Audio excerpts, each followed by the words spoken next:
Hello, and welcome to History Speaks. 2021 is the bicentennial anniversary of Missouri's statehood. This year, History Speaks will focus on various topics related to the beginnings of our history with a focus on St. Joseph and Buchanan County. The Missouri Bicentennial Commemoration is an initiative from the State Historical Society of Missouri. August 10, 2021 will mark the 200th anniversary of Missouri's entry as the 24th state in the United States. A state with many different regional cultures, geographies, and industries, each Missouri community, county, and region has a story to tell about its people, their history, their commerce, and their culture. By celebrating the accomplishments and diversity of all these regions, we help create a better understanding of our one Missouri and the ties that bind us together. The mission of Missouri 2021 is to promote a better understanding of Missouri and its regions, communities, and people, both past and present. The Missouri Bicentennial provides opportunities for citizens to celebrate, explore, and share perspectives on the state's rich history and culture. If you would like to know more about the Missouri Bicentennial, I will leave a link down in the description to the State Historical Society of Missouri's website. St. Joseph's history contains over 175 years' worth of people and events, so it is quite difficult to whittle it down into 30 minutes and do justice to all of those characters and their experiences. This is just a brief overview, wherein I will touch on some highlights concerning the early goings-on of this town and the surrounding area. If you are interested in doing some more in-depth research, there is no shortage of resources, both primary and secondary, and many of them have been digitized and are accessible from home. Today, we will be focusing briefly on the events leading up to and surrounding Missouri's statehood, before touching on the formation of St. Joseph as a vibrant and thriving frontier town, before bookending it with some of the stories that help keep our history alive today. The Missouri Compromise. Missouri began moving towards statehood in 1818, but as a slave state. Pro-abolition lawmakers denounced slavery spreading any further, especially into the Louisiana Purchase. New York Senator James Talmadge attached amendments to the bill for Missouri's proposed constitution. The amendments were intended to impose federal restrictions on slavery, which southern states objected to. They argued the Constitution deemed it a states' rights issue. Pro-abolition lawmakers argued that the Constitution gave them a path to abolish slavery. When Maine declared its desire to obtain statehood, Missouri was attached to it by lawmakers. It was proposed that Maine being granted admission be dependent upon Missouri being admitted as a slave state. No agreement could be made. The provision was added that banned slavery in the remaining Louisiana Purchase territory. The measure ultimately failed. Northern and southern states worried about the balance of number and consequently power. This was particularly true for the northern states in the wake of the 3/5 compromise with the South. Neither side was willing to make any concessions. The bill was then split, no longer linking Maine and Missouri statehood bids. However, anti- and pro-slavery legislators were still unwilling to budge, and the measure failed once again. Statehood. Eventually, with Missouri and Maine's bills separated, and with some concessions, both houses agreed, and they were passed and signed into law in March of 1820. However, there was a clause in the Missouri Constitution that excluded free African Americans from the state. It was changed to a clause that stated that the privileges and immunities of U.S. citizens would never be impaired, purposely ambiguous. Finally, on August 10, 1821, Missouri became the 24th state admitted to the Union. Referencing the Buchanan County history from 1881 again, there's an interesting list of firsts that took place in Missouri, so I thought I'd share some of those. The first marriage that took place in Missouri was April 20th, 1766 in St. Louis. The first Catholic church was erected in 1775, also at St. Louis. Many of these are at St. Louis. The first ferry was established in 1805 on the Mississippi River. The first newspaper in St. Louis was the Missouri Gazette, and it was established in 1808. The first post office was established in 1804. And the first Protestant church, which was a Baptist church, was erected at St. Genevieve in 1806. The first bank, the Bank of St. Louis, was established in 1814. The first steamboat on the upper Mississippi was the General Pike, and it was captained by Jacob Reed. It landed in St. Louis in 1817. The first board for public schools was appointed in 1817, and the first college was built in 1817 as well. The very first courthouse in Missouri was erected in 1823, and the first cholera cases appeared in 1832. The first railroad convention was held in St. Louis on April 20th, 1836, and the first telegraph lines reached East St. Louis on December 20th, 1847. Joseph Rubidoux. Born in St. Louis on August 10th, 1783, Joseph began going out on expeditions with fur traders as early as 1799 due to his father's failing eyesight. And deterioration of eyesight in Joseph Rubidoux's family seemed to be hereditary. When he and his sons reached a certain age, they also suffered from this problem. He passed through this area, known as Blacksnake Hills, before the turn of the 19th century. In 1801, Rubidoux returned to St. Louis, and at the age of 18 married his first wife, Eugenie Delisle. 2 years later, he attempted to establish a trading post on the site of what is now Chicago. However, there were already established settlers there, and Rubidoux was driven back to St. Louis.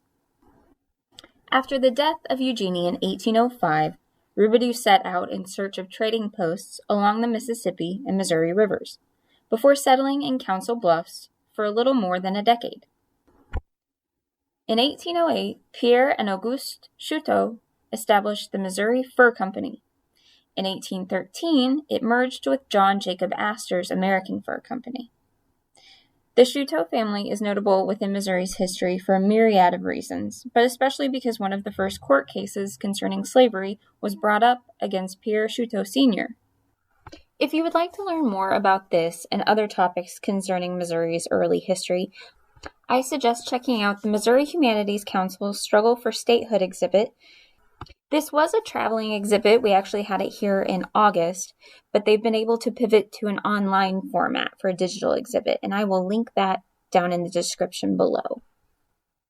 So during this time, Rubidoux was one of the most successful fur traders on the frontier.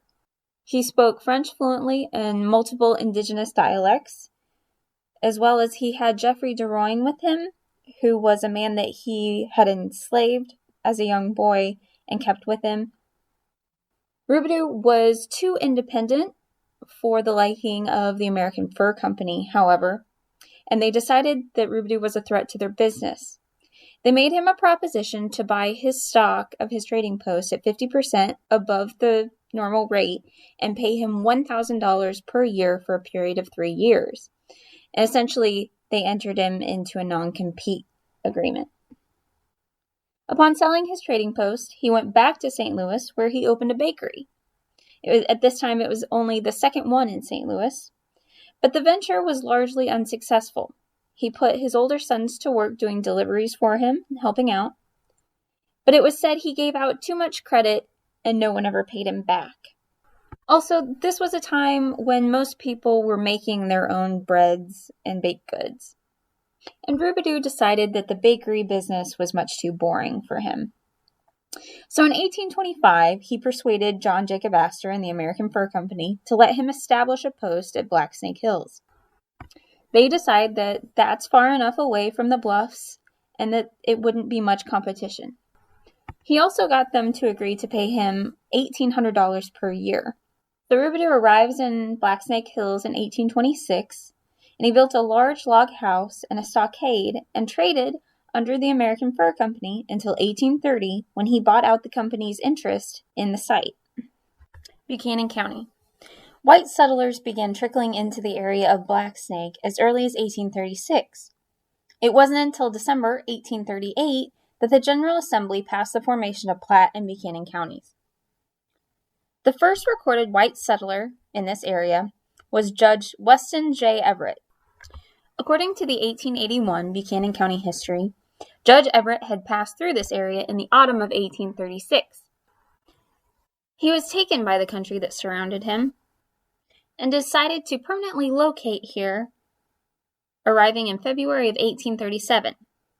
Now, there are a couple variations of this story, but as the 1881 Buchanan County history tells it, Everett chose Section 13, Township 55, Range 34 as his new home in what is now Platte Township of Buchanan County. However, that exact spot was already occupied by one Absalom Enyard of Clay County. Enyard had established his little homestead, which consisted of a cabin and a fence, in Buchanan County before it was legally open for settlement. As such, the United States military was sent to dispossess him of the land. They burned the fence surrounding the cabin, but the account of the story is that the hut was such an insignificant structure, as the Buchanan County history puts it, that the military didn't even go to the trouble to burn it. Judge Everett found it suitable enough and moved into the cabin and spent the remainder of the winter in it. Judge Everett's brother-in-law, Absalom Munkers, left Clay County to settle this area at the same time, but was delayed on the road about a week. When Munkers arrived, he was not as fortunate as his brother-in-law in his settlement location and had to construct his own cabin in the woods in February. Some other early settlers of Buchanan County were Captain James B. O'Toole, Judge Tom Brown, Edwin Toole, William Fowler, and Dr. Silas McDonald. The first court was held in a log cabin owned by Joseph Rubidoux. This was also his storeroom and living quarters. And the first court took place on July 15th, 1839, with the Honorable Austin A. King presiding. Later on, the Occidental Hotel was built on top of that site, which is said to be located at the northeast corner of Main and Jewel Streets. P.H. Burnett was the circuit attorney. Edwin Toole was the clerk. General Andrew Hughes was an attorney at this time. He kept his office and library in the back of Rubidoux's store. It was said of Hughes that he had a caustic wit and a heart gentle as a woman. Hughes served as the Indian agent for the region and employed Jeffrey DeRoyne, who was Joseph Rubidoux's slave, as an interpreter for the U.S. government. Once Buchanan County was opened by the government for settlement, it quickly attracted white settlers. One area that was particularly popular was Blacksnake Hills, which we know as the area that Rubidoux had his trading post.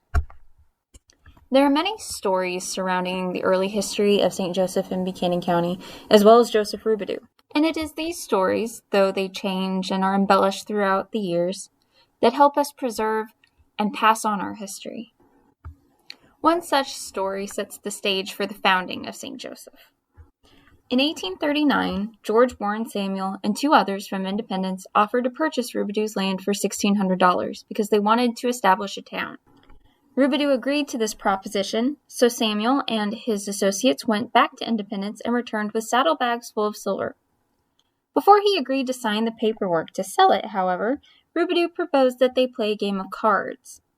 During this game of cards, Rubidoux accused the men of cheating and thus refused to sell them the land. And as the story goes, Rubidoux also managed to get them to put the silver up as for the pot in the card game and won it. So he made off with the silver, kept his land, and got the idea to establish a town. George Warren Samuel would go on to live in St. Joseph and become a prominent businessman.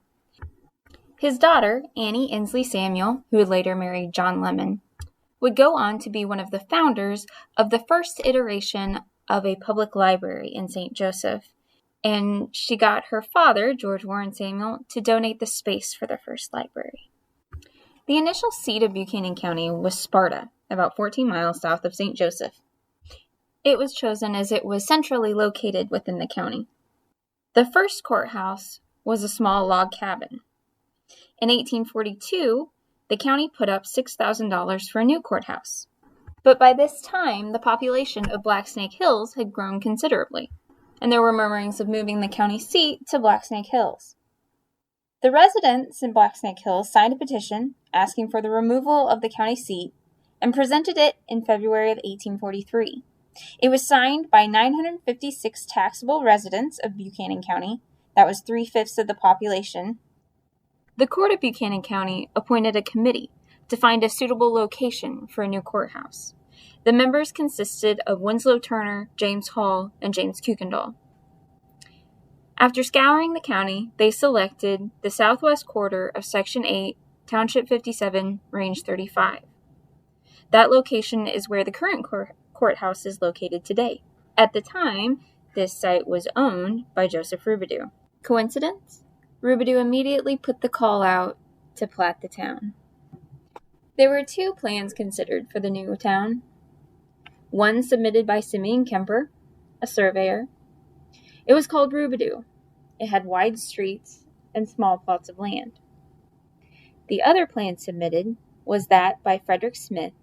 He called it St. Joseph, after Joseph Rubidoux's patron saint. It had narrow streets and larger plots of land.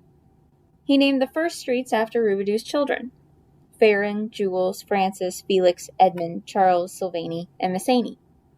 After considering the two plans, it said that Rubidoux stated he wanted to sell the land, not give it away in streets, meaning that he wanted more to sell.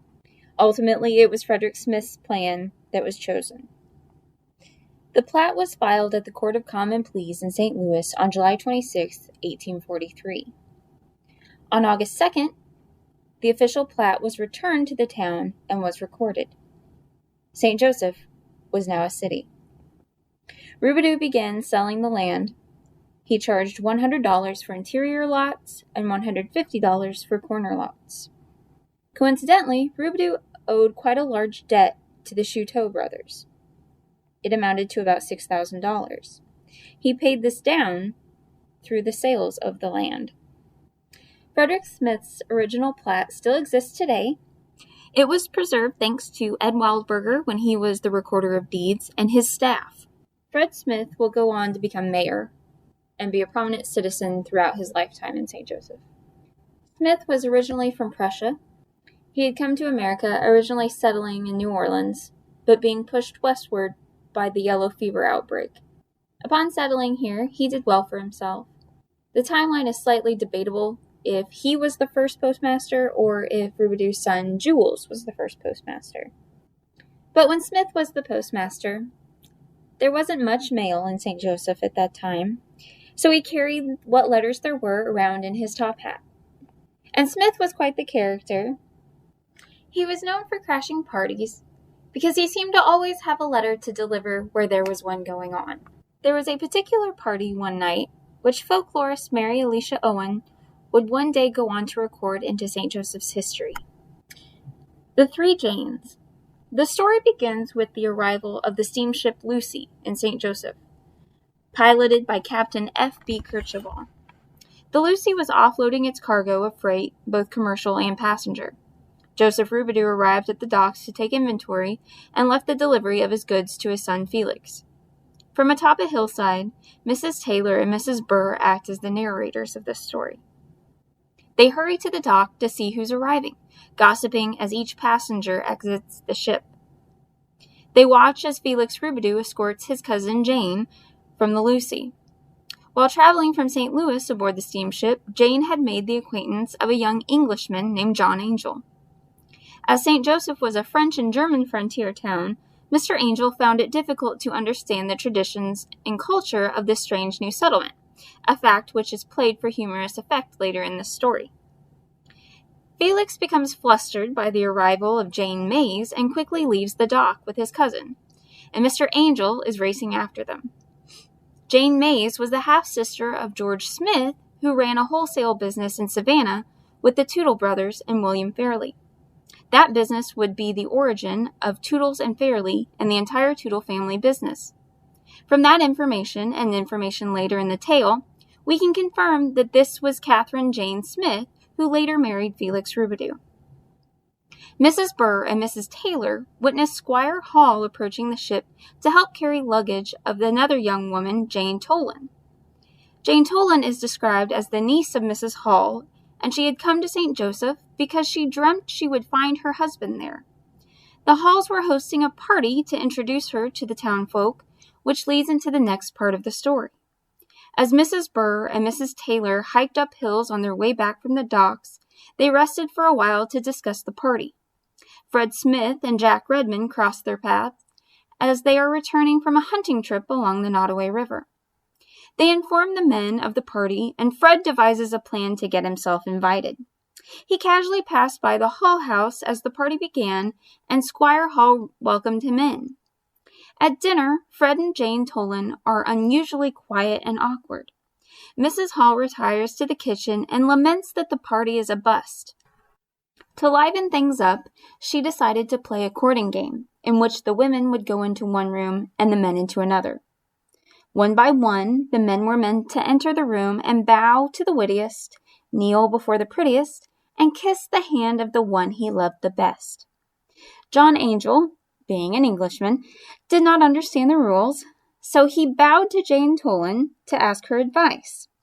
In a jealous fury, Fred Smith raced into the room to fight John Angel, but was pulled back by other gentlemen. Squire Hall threatened to throw Fred out, but Jane Tolan revealed that he was the beautiful man in my dreams. Though the Halls feared their party had been ruined, Fred and Jane Tolan said many good nights to one another, and the rest, as they say, is history. Whether events occurred as written, or whether this whole tale was fabricated by Mary Alicia Owen, we'll never know. The story, however, is based in historical fact involving citizens Mary Alicia would have known. Frederick Smith married Jane Tolan in 1843, and they had the first male child born in St. Joseph after it was incorporated into the city that same year. Catherine Jane Mays, or Smith, married Felix Rubidoux, while Jane Rubidoux married John Angel. And so it was that Jane Tolan became Jane Smith became Jane Rubidoux, and Jane Rubidoux became Jane Angel. As we know of Mary Alicia Owen, she often used local historical figures as the subjects of her writings. She wrote many stories concerning the Rubidoux family and incorporated the local mysticism that many of the other cultures who settled here brought with them to St. Joseph. Such is the case with the account of the death of young Charles Rubidoux. September 8, 1850, 19-year-old Charles Rubidoux was skylarking around Main Street with his friends, Charles Somerville and Joe Edgar. Edgar's father owned the Edgar House, one of the first hotels in St. Joseph, at the northeast corner of Main and Francis Streets. The Somerville store was across the street, and next to it was the store of Duncan and T.D.S. McDonald. At 11 o'clock at night, a police officer walked by, and the boys ran out and hid. When the officer passed, Charles Rubidoux pulled the hitching post up from in front of McDonald's store and began hauling it back across the street when a shotgun fired from McDonald's window, striking Rubidoux in the back of the head. Edgar and Somerville raced to their friend's side and heard him say, "I am shot," as they dragged him to the Edgar house to await a doctor. Charles was pronounced dead, and his body was transferred to the store of his brother, Jules Rubidoux. Jules was away in St. Louis, gathering supplies at the time. A crowd quickly surrounded the McDonald's store, and Joseph Rubidoux arrived with a rope to hang the murderer of his son. Duncan McDonald confessed to firing blindly from the window, not intending to kill the boy. Cooler heads prevailed, and a murder case was moved to Savannah. However, as the witnesses of the murder had left the county by the time the case was tried, Duncan was not convicted. He quickly left town afterwards. According to Mary Alicia Owen's tale, The Summer Ghosts, Charles Rubidoux had taken a bet with Joe Edgar and the Redmond boys that he could spend a night in the bean fields of the French Bottoms. The summer ghosts were said to be seen only when the bean blossoms were flowering, and though the Redmond boys didn't see any, Charles reportedly saw the pale faces of weeping men and women, and he was murdered within the same year. It was Mary Alicia's specialty to take historical fact and twist it into myths and legends to be passed down for years to come. The last story I will leave you with from St. Joseph's history is that of the first newspaper in the city. A large number of Mormons had settled in St. Joseph in its early days. They were presented with a notice signed by Clerk Samuel C. Hall. The notice advised that they seek some other home, as there is considerable excitement existing against them. It is said that they left town in such a hurry that many of their possessions were left behind. In 1845, William Feinstock Reidenbaugh settled in St. Joseph. With him, he brought a printing press that he had fished out of the river while on his way here. The printing press is said to have previously belonged to the Mormons before their expulsion. On that, he printed the first issue of the St. Joseph Gazette on April 25, 1845. Reichenbach was a staunch Democrat and fervent supporter of then-President James K. Polk, and the newspaper reflected as such. The first item published in the Gazette was Polk's inaugural address. Reichenbach publicized it as a Democratic newspaper, but stated that he would spare no pains to make the journal an agreeable companion in every circle. The Gazette also reported heavily on the California gold rush as events unfolded. In 1852, Reichenbach was elected circuit clerk, and 2 years later, in 54, he sold the Gazette. From here, the Gazette goes through bouts of shutting down for various reasons, until it is eventually permanently shut down at the beginning of the Civil War by the federal government. Reichenbach once again acquired it in 1868 and resumed publishing until around the time of his death in 1874. For more information on the early newspapers of St. Joseph and the Civil War, we have a presentation done in conjunction with the Missouri Humanities Council's Struggle for Statehood. This focuses on St. Joseph's and Missouri's struggle to remain in the Union at the onset of the Civil War. Thank you so much for watching this segment of History Speaks. If you have any questions, I have included my contact information. Happy Bicentennial, Missouri, and we'll see you next month.